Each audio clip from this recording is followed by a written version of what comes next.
3 years into my marriage with a luxury clothing store, a loud voice echoed just before lunch. Karen, where are you? Come here right now. The moment I heard that voice, it felt like my heart was being squeezed. It was my father-in-law, Bob, and that tone was the one he used when he was angry. "I'll be right there." I thought I had shouted back, but my throat tightened and no sound came out. When I got to the front of the store, there was a male customer with a red face, placing a suit on the table with his arms crossed. In front of him, Bob and my husband, Joe, were bowing repeatedly. Apparently, the suit he ordered looked nothing like what had been delivered. I looked at the suit and felt like I was in a daze. No, this isn't what I prepared. When I turned around, Bob had a defiant smile on his face.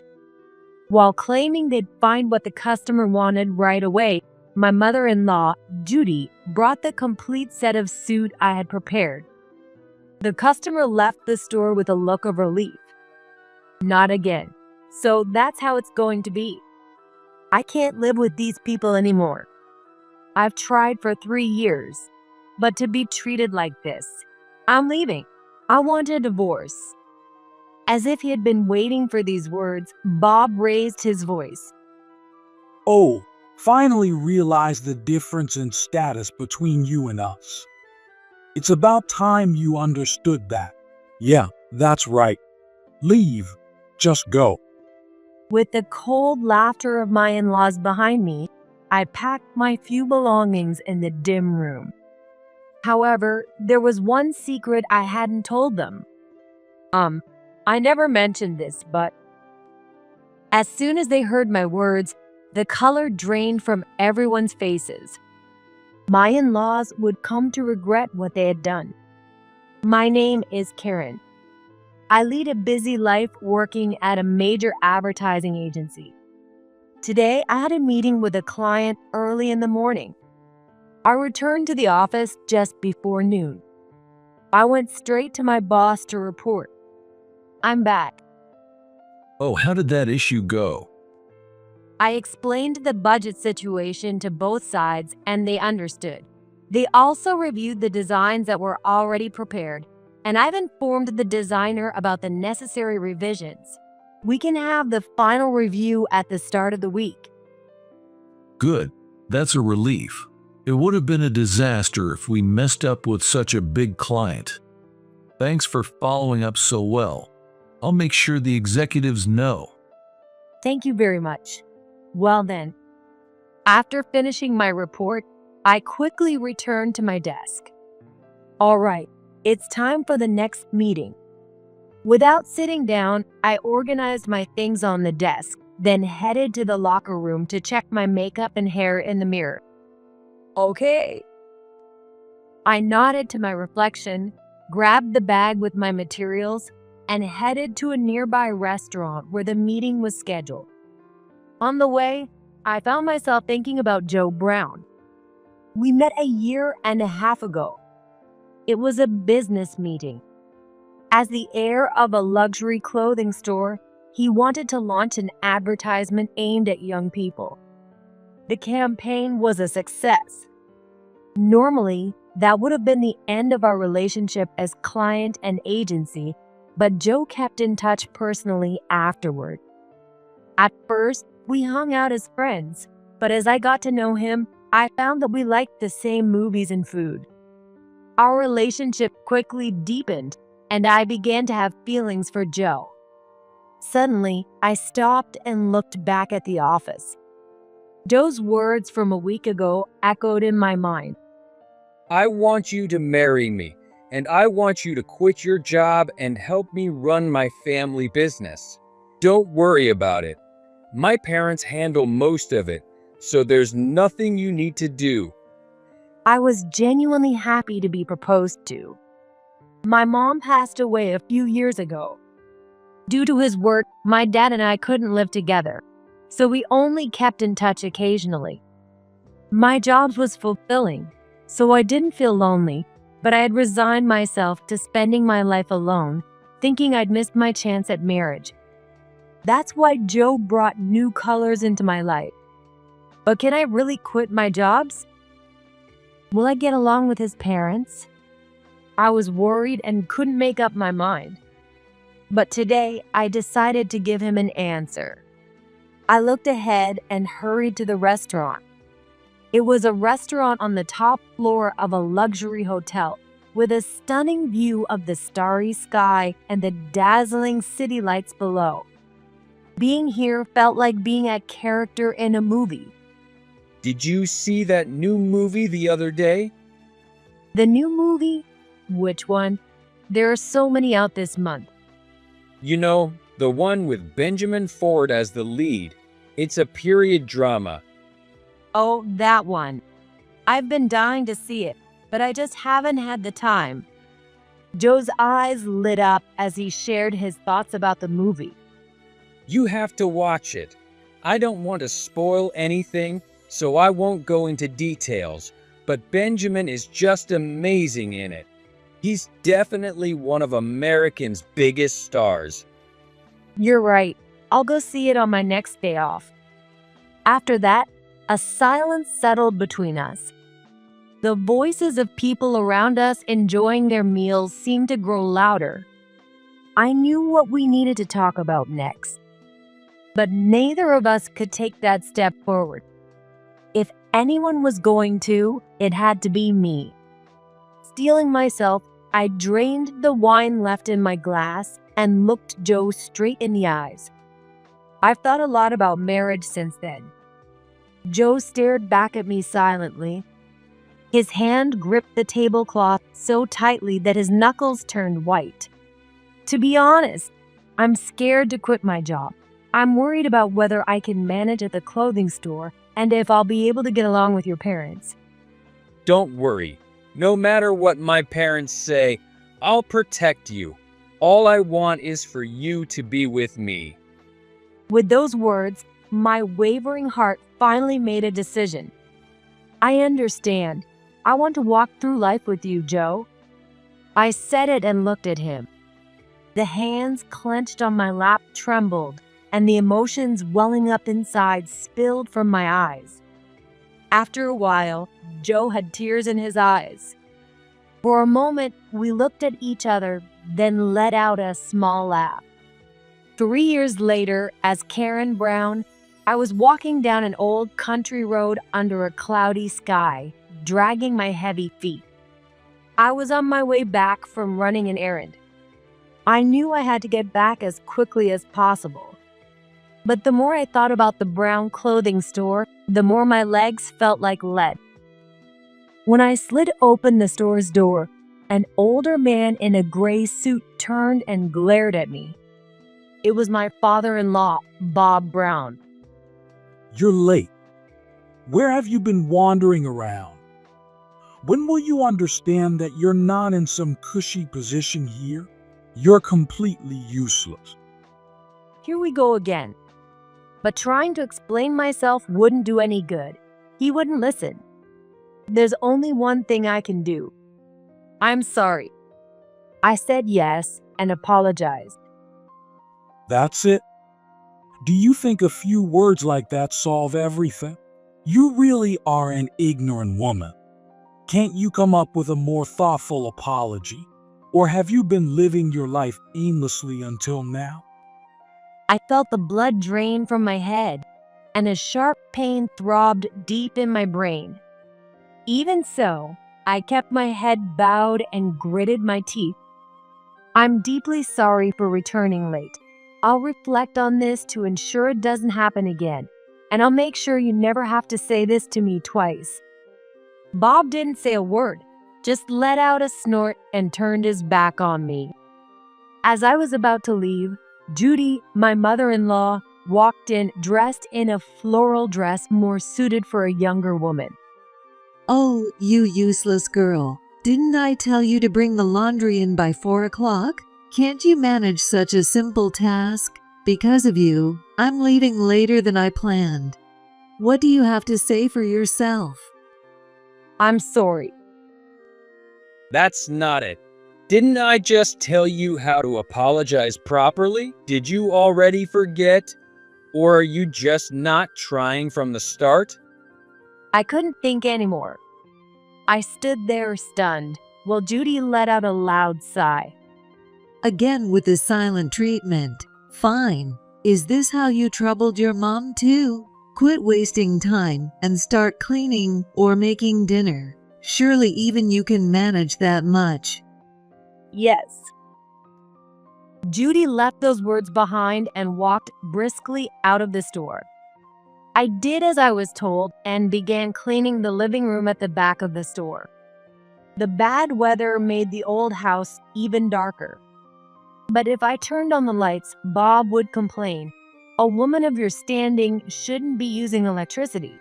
So I had to clean in the dark. I had to be careful with my footing, which put a lot of strain on my back and shoulders. To top it off, when my sister-in-law, Samantha's baby, started fussing, I had to stop cleaning to change his diaper. How did things end up like this? I sighed in the dim room. I had thought a happy life was waiting for me, but we didn't even have a wedding ceremony. I didn't want Joe to know about my dad, so I told him that I was raised by a single parent and that my mom and other relatives were all gone. After that, my in-laws' attitude changed completely. They started saying it was a disgrace for someone like me to join a long-established clothing store. I ended up being treated almost like an employee. Worse, Judy seemed to see me as both an employee and a housekeeper, dumping all the household chores on me while she went out and had fun. My sister-in-law, Samantha, who had come back after her divorce, pushed her child's care onto me and went out partying at night. The clothing store business wasn't exactly thriving either. They also ran a general store, and I was told to handle not only the clothing store but also the purchasing, inventory, and accounting for the general store, all by myself. If sales didn't improve, Bob would shout at me. Mistakes were, of course, not tolerated. Yet, I wasn't paid. Early in my marriage, I once consulted Bob about getting a salary, but he just laughed at me through his nose. I talked to Joe about it, but he just brushed me off, saying, "It won't be a problem once you take over the store, so just hang in there." Still, at first, I tried my best to contribute to the clothing store. I've been through some tough situations in my office lady days. I was confident in my customer service skills. Advertising and promotion were my strong suits. I rearranged the merchandise, highlighted best-selling products, and used my spare time to distribute flyers door to door. Sales improved, and the store started to thrive compared to before. This was clearly the result of my efforts. However, Bob was against my methods, saying he didn't like them. He claimed they lowered the store's dignity. If the store went under, there wouldn't be anything left to worry about. But what hurt the most was Joe's attitude. While I was out there desperately serving customers, he was off having business lunches or playing golf.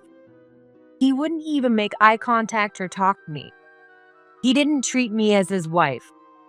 So naturally, we, as a couple, did not have any sexual intercourse at night. Yet Bob and Judy kept pushing for us to have a successor. I wanted to have a child with the man I loved, and I was willing to put in the effort. But this isn't something I can do alone. In our current situation, there's no way I could have a child with Joe. If they want to complain, they should talk to him. But I'm the one who gets blamed. Being criticized for something beyond my control is the worst pain. What kept me from breaking down were the kind words from the people in the neighborhood. Because of them, I felt like I could keep going.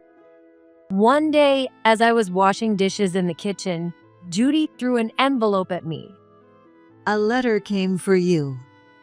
The envelope fell into the sink. I quickly grabbed it, but it was too late. It was already soaked with water. I sighed and dried the envelope with a towel. I turned it over to look for a name, but the plain white envelope only had my name and address on it. Who could this be from? I stopped washing, sat down, and tore open the envelope to take out its contents. A letter and a ticket. I gasped when I saw it. It was an invitation to a special movie screening. Not only that, but there was also a stage greeting and a talk event with the actors was scheduled. And the guest star was. I hastily picked up the letter. I carefully read through each page, not missing a single detail. I could feel the corners of my mouth naturally start to lift. When was the last time I felt this way? Thank you. I murmured to the letter, then quickly put it back in the envelope. I went to my room and gently placed it in the deepest part of the shelf, making sure it wouldn't wrinkle. I covered it with some trinkets to keep it hidden and closed the drawer. This should be good. Now the only question is whether I can get the day off. That's the biggest hurdle for me. I returned to the kitchen and stared at the calendar. I've been married into this family and working at this store for about 3 years. I've taken only 3 days off in all that time. Once when I took my nephew to the hospital, once when the family went on a trip and left me to watch the house, and once when I got stranded on my way back from visiting a distant customer due to a hurricane. Of course, the concept of paid leave doesn't exist here. How can I ask for a day off? Hey, what are you standing there daydreaming for? You're in the way, move. Oh, I'm sorry. Samantha gave me a suspicious look, her eyes scanning my face. What's with you? You seem awfully cheerful. I hope you fed my kid breakfast. Yes, I made sure he ate. Samantha turned her gaze away from me and looked at the calendar. She smirked and looked back at me. You're hoping for a day off, aren't you? But do you really think someone as useless as you could get permission from Dad? When I stayed silent, Samantha leaned in close and whispered in my ear. How about I talk to Dad and get you that day off? Really? Of course, there's a condition. I'm a bit short on money. $5,000. If you can lend me that, I'll tell Dad to let you have a day off. Don't worry. Unlike Joe, I'm not heartless. $5,000. That's a hefty sum, but if I dip into my savings from my office job, I can manage it. If it means I can buy a day off that I desperately need. The problem is whether Samantha will keep her promise. But since listening to her is the only way I can take a day off, I had no choice but to silently pay her the money. All right, I'll get it ready right away, so please wait. I grabbed my wallet and rushed out of the store. I ran as fast as I could to the nearest bank through the hot, humid summer air. The sky, which had been clear just a moment ago, was quickly darkening due to the cumulus clouds, and I could faintly hear thunder. When I reached the bank, I withdrew $5,000. I hurried out of the bank, only to find that large raindrops had already begun to make splotches on the road. I have to hurry. I rushed back to the store, but the rain started pouring heavily. I shoved the envelope with the money into my pocket to keep it dry. However, I tripped on my way back. I scraped my palms and knees, but I stood up and finally made it back to the store. I couldn't go in through the front in this muddy state, or I'd get scolded, so I entered through the back door. I immediately handed the envelope with the $5,000 to Samantha. She smirked and counted the bills one by one. All right, good. Well, about my day off. What? Did I promise you that? No way. After getting myself all muddy and paying such a large amount, this was too much. I instinctively reached out to grab her arm.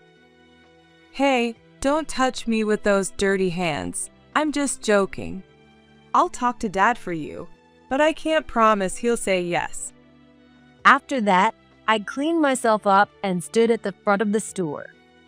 I've done all this, so it should be fine. I'm definitely going to get my day off. I was worried about whether Samantha would keep her promise, but surprisingly, it was settled rather easily. Bob didn't seem happy, but he couldn't just dismiss his daughter's request.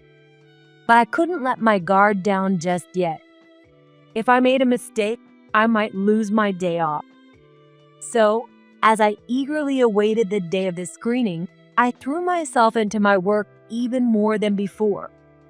Having something to look forward to really changes your motivation at work. Nothing major happened after that, and soon it was the day before the screening. I couldn't wait for the end of the workday. I kept looking at the clock more than usual, which made time crawl by. My head was already filled with thoughts of the screening. But just before lunch, as I was checking the inventory in the back of the store, a loud voice echoed. Karen, where are you? Come here right now. The moment I heard that voice, it felt like my heart was being squeezed. My mind went blank. For my 3 years of experience, I knew all too well. That tone of voice is the one he uses when he's angry. No, I don't want to go. But that's not an option. If I don't go quickly, I'll just get scolded even longer. I'll be right there. I thought I shouted loudly, but my throat tightened and my voice came out like a cicada falling to the ground. When I got to the front of the store, there was a regular customer with a red face, placing a suit on the table with his arms crossed. I was familiar with this man. He had been coming to the store often since I started working. Bob and Joe were repeatedly bowing their heads. However, there was something strange about their apology. The customer couldn't see it, but there was a sly smile on Bob's lips. I'm sorry, I'm late. What seems to be the problem? What is the meaning of this? This is completely different from the suit I ordered. I have an important ceremony tomorrow. What do you intend to do about this? I looked at the suit the man had brought in, feeling like I was in a daze. I distinctly remembered taking his order the other day and carefully selecting the suit. But the one in his hands now was entirely different. I may be inexperienced, but I'm not so unskilled as to select such a poor suit. Hey, Karen, don't just stand there. Apologize to him. This is a serious issue. But I didn't pick this suit. What are you talking about? You're the one who dealt with this customer. Do you think you can use ignorance as an excuse? Don't you feel sorry for the customer? I couldn't say a word. This is just wrong. But no matter how much I pleaded in my heart, there was no one to save me. As I stood there, Judy came out from the back of the store. Sir, I deeply apologize for what happened. We've prepared the suit according to your original order. Could you please take a look? She respectfully placed a set of suit on the table. I was shocked when I saw it. It was the very suit I had selected for the customer. There was no mistake. I had chosen it with great care to fulfill his wishes. All three of them turned to me with twisted smiles. But the customer didn't notice. He checked the suit eagerly and clapped his hands. Wonderful. Yes, this is it. This is exactly the suit I ordered. Thank goodness. Now there's no issue for tomorrow's ceremony. I'm sorry for shouting. No, The fault is mine for entrusting this to an inexperienced person. I'll make sure she's properly trained, so please continue to favor us. Inexperienced? The man glanced at the suit and then stared at me. I felt so uncomfortable that all I could do was bow my head silently. Well, all right then. I'll be going now. As soon as the man left, the scolding began. Honestly, anyone can just bow their head. I thought you were a bit smarter than that. Really, it's such poor upbringing. Living under the same roof with you makes us feel dirty. I had reached my limit. If I made a mistake, I'd apologize as much as needed. But this is something I can't accept. I don't know. I didn't choose that suit. Another employee delivered it. Stop making excuses. But I really didn't. Well, it's possible. Maybe I intentionally delivered a different suit than the one you picked, Karen. But you have no proof, do you? What is this man thinking? What does he gain from doing this? I looked at Joe's face, but the man I once loved was no longer there. Listen, Karen, you're a lowly person. You might think you've contributed a bit to the store's sales, but we are in a different league. It's time you understand that. Bob said this and laughed loudly. What a repulsive laugh. If I'm at the bottom, what does that make you? I wanted to shout that, but I no longer had the energy. And then Judy delivered the final blow.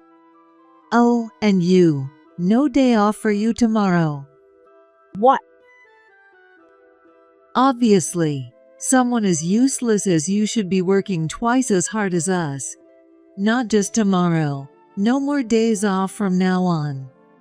The moment the reality of not being able to go to the screening hit me, a dark, inky drop fell into my heart. In no time, it spread and dyed my heart black.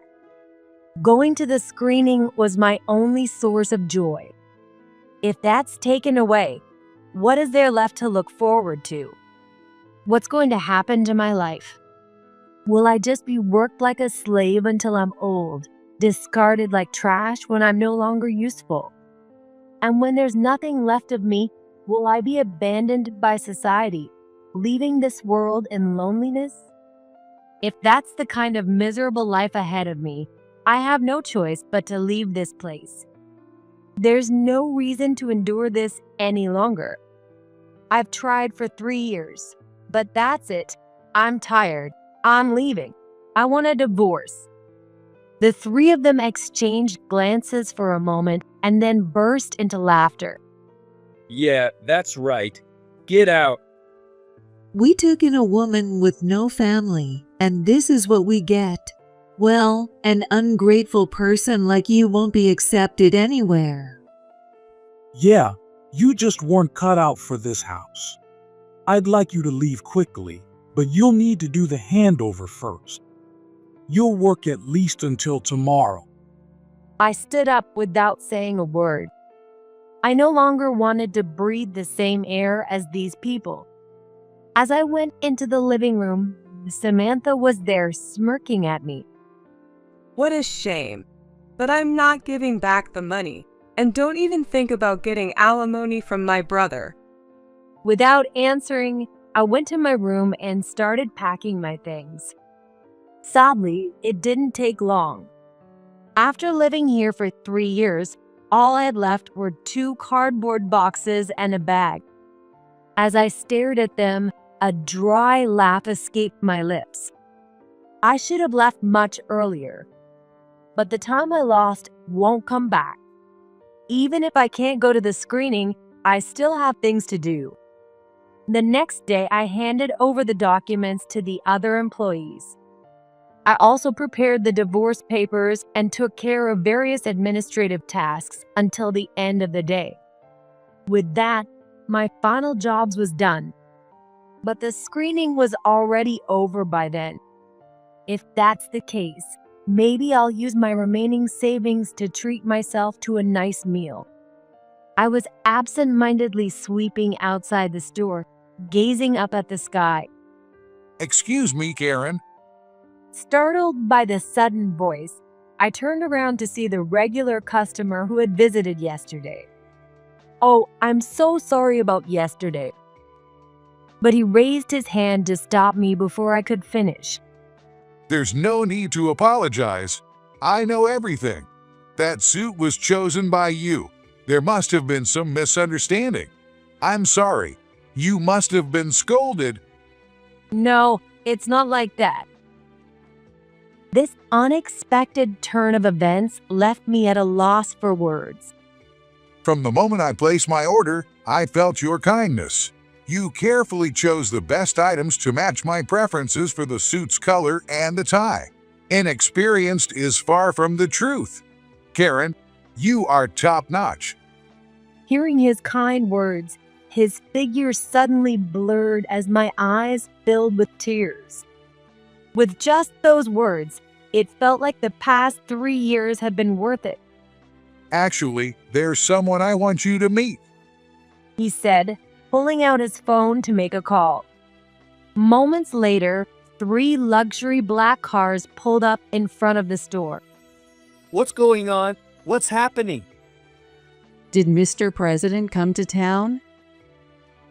The unusual sight in the small town caused quite a stir among the neighbors.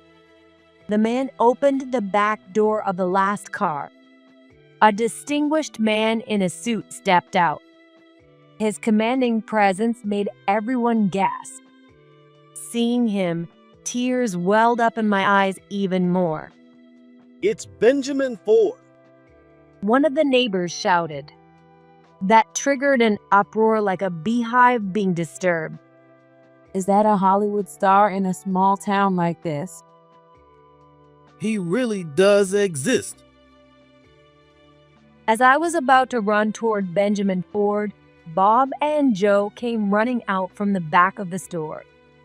They shoved me aside. I stumbled and fell to the ground. Bob didn't even glance at me. Instead, he was wringing his hands and bowing repeatedly. Welcome, Mr. Ford.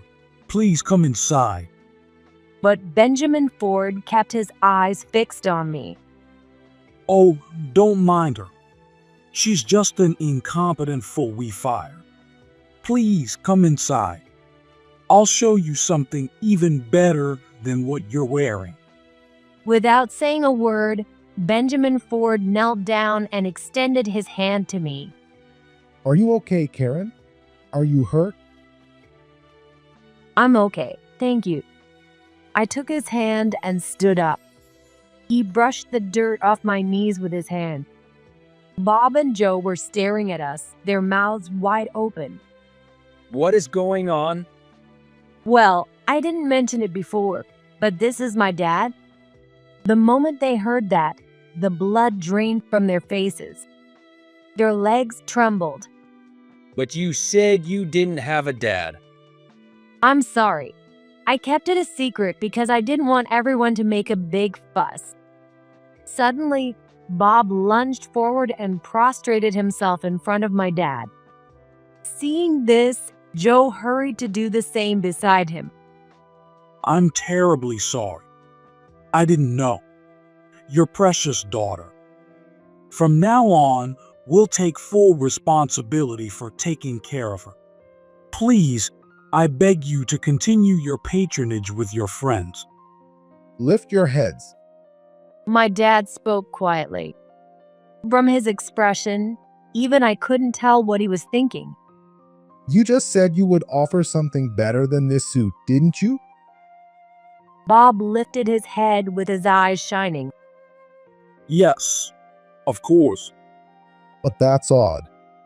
This suit was tailored by your store. What? That's impossible. Bob looked at the man standing beside my dad and gasped. He finally realized this was the same customer who had come in yesterday.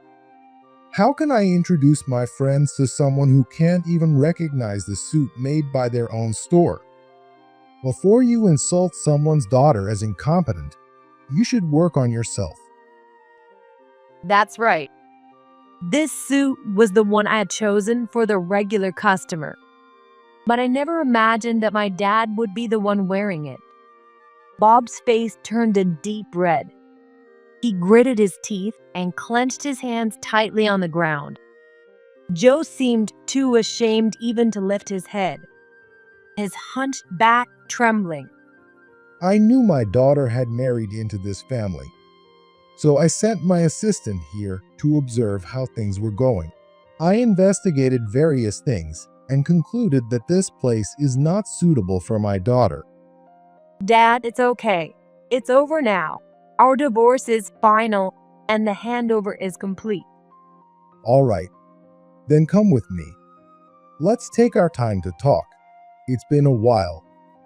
I'll go get my things. As I went to get my belongings, Judy and Samantha came out, looking thrilled. Benjamin Ford is really here. Amazing. Hey, you, go get Karen's things, right now. Startled by the force of his words, Judy quickly brought my things. After loading them into the trunk of the car, I sat next to my dad in the back seat, leaving the store behind. I'm sorry. I should have helped you sooner. I just assumed you were living happily. My dad closed his eyes tightly, his face showing pain. But when you didn't come to the screening and then that incident with the suit yesterday, I knew something was wrong. I couldn't sit still. I'm really sorry. It's okay. I'm really happy. It's a shame I couldn't go to the screening, but I never expected you to come. Yes, the screening ticket was a gift from my dad. His heartfelt words were written on the letter. That kept me going up until today. Even so, I won't let them off easily. I'll have a lawyer involved and make sure they pay proper alimony. But Karen, what do you plan to do now? I don't know. If you'd like, why not come to New York with me? You can do well anywhere. Seeing the wider world might bring new perspectives. Yeah, thanks. I'll think about it. All right, enough of the serious talk. You must be exhausted. Just rest for now.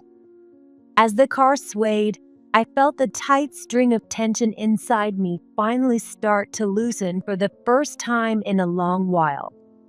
There were so many things I wanted to talk about, but an overwhelming drowsiness washed over me. I'll just close my eyes for a bit. Once I'm refreshed, I'll have a long talk with Dad. Taking a deep breath, I fell asleep next to him. A few months later, after finishing a meeting outside, I returned to the office and reported to my boss. I'm back. Oh, how did it go? They accepted all the proposed design changes. I've already contacted the printer, so we can deliver everything next week. Well done. Keep it up. Yes, I will. In the end, I didn't go to New York. My dad's offer was tempting, but it seems that working at my original advertising agency suited me best. Fortunately, thanks to my boss, I was able to return to work quickly. Regarding my savings, the lawyer my dad hired was excellent, and I was able to secure a substantial alimony payment. As I was about to return to my desk, a colleague approached me. Karen, the reporter from that weekly magazine wants to talk to you. Again? Oh, well, all right. I went to the reception area where the reporter was waiting. Thanks for seeing me. I really don't have anything more to say. Oh no. I came to thank you. The story about the clothing store that mistreated their daughter-in-law and got taken down by her superstar father. It sold like crazy. I got a lot of praise for it. Really, I'm so grateful. To be honest, I didn't want to remember those days. But the reporter didn't stop talking. Since then, the clothing store seems to have gone downhill. Your presence really kept it afloat. And it turns out Samantha had debts with a host club. Her child was taken in by her ex-husband. And let's see. The reporter pulled out a battered notebook. Oh, right. The Madam, Judy, became a recluse. Your ex-husband Joe and his father Bob are apparently working part-time jobs to pay off their debts. What do you think about that?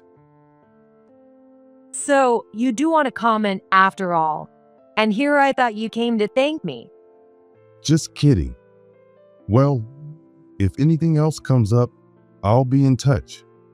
With that, the reporter left the office. At the same time, the chime signaling lunchtime rang out. To me, all of this was just trivial at this point. As I returned to my office, a few colleagues approached me with smiles. I went to a new, popular cafe for lunch with my colleagues and had a great time. I'm really glad I came back to this job. I would have never experienced this if I had stayed at that clothing store. Back then, I thought my life was ruined, but with my dad's help, everything was neatly resolved. Now, I can't help but enjoy every single day.